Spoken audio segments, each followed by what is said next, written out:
নেতা রহমানকে নৃশংসভাবে হত্যা করেছে। এই কিসের আলামত? আমরা ভেবেছিলাম শেখ হাসিনা পালিয়ে গেছে, তার দোসররা পালিয়ে যাবে, কিন্তু শেখ হাসিনা পালিয়ে যাওয়ার পরে তার দোসররা বাংলাদেশের বিভিন্ন সেক্টরে বিভিন্ন বাহিনীতে আজকে তারা বিএনপি সহ আন্দোলনকারী নেতৃবৃন্দকে তারা চিহ্নিত করে তাদেরকে হত্যা করেছে, হত্যার মিশনে নেমেছে। আজকে আমরা স্পষ্টভাবে আমরা বলে দিতে চাই, ওই তোমরা যতই ষড়যন্ত্র করো, যতই তোমরা হত্যা করে আমাদেরকে ভয় ভীতি দেখাতে চাও, আমরা কিন্তু আমাদের দেওয়ালে পিঠ থেকে গেছে।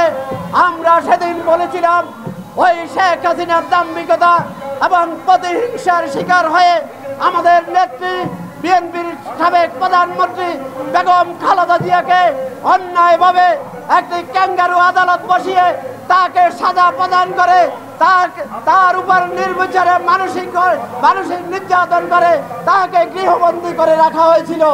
সেদিন আমরা বলেছিলাম ওই শেখ হাসিনার ওই দোসররা রাষ্ট্রের সর্বোচ্চ ক্ষমতা ব্যবহার করে আমাদের উপর অত্যাচার নির্যাতন নিপীড়ন করেছে, কিন্তু আমরা সেদিনও দমিয়ে যাই নাই। আজকে যারা এই অন্তর্বর্তীকালীন সরকারের দায়িত্বে আছে, এই ডক্টর ইউনূস সাহেবকে আমরা বলতে চাই, আমরা এই বিএনপি সহ মুক্তিকামী জনতা আজকে আন্দোলনের পরে আপনাদের অবস্থান হয়েছে, আমরা আপনাদেরকে বিতর্কে বা প্রশ্নবিদ্ধ হতে চাই না, প্রশ্নবিদ্ধ করতে চাই না। অতএব আপনারা দীর্ঘ আন্দোলন সংগ্রামের মাধ্যমে আজকে বেগম খালেদা জিয়া এবং তারেক রহমানের যে নেতৃত্ব, যে বলিষ্ঠ নেতৃত্ব, এবং তারেক রহমান সুদূর প্রবাসে থেকে বাংলাদেশের মানুষকে যেইভাবে একত্রিত করে ওই বেশিবাদ এবং বাসিটি বেগমদেরকে বিদায় করেছে, আমরা চাই না আবার ওই অন্তর্বর্তীকালীন সরকারের ওই দোসরদের বা তাদের কিছু কিছু দোসর আজকে বিনিয়ে বাংলাদেশের রাজনীতিতে আবার পুনর্বাসন হতে চায়। আপনারা রাজনীতি করেন, আমাদের কোনো আপত্তি নাই। বাংলাদেশ বহুদলীয় গণতন্ত্রের প্রবক্তা শহীদ রাষ্ট্রপতি জিয়াউর রহমান রাজনীতিতে উন্মুক্ত করে দিয়েছে, রাজনীতি করার সবার অধিকার আছে।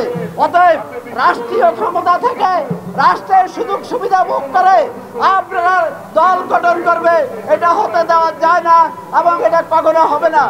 আপনারা ছাত্র প্রতিনিধিত্ব করেছেন, ছাত্র প্রতিনিধিত্ব করবেন, সেটাই দাবি ছিল, কিন্তু আপনারা ছাত্র প্রতিনিধিরা আজকে আপনারা নতুন দল গঠনের জন্য স্বপ্ন দেখেছেন, আপনাদের খায়েশ মিটছে।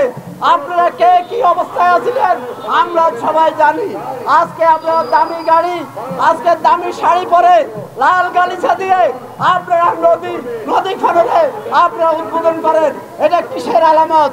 ওই আমরা বলতে চাই সেটা তো এখন আওয়ামী লীগের দূষণ দেশে ভয়ঙ্কর মিশনে আপনারা নেমেছেন।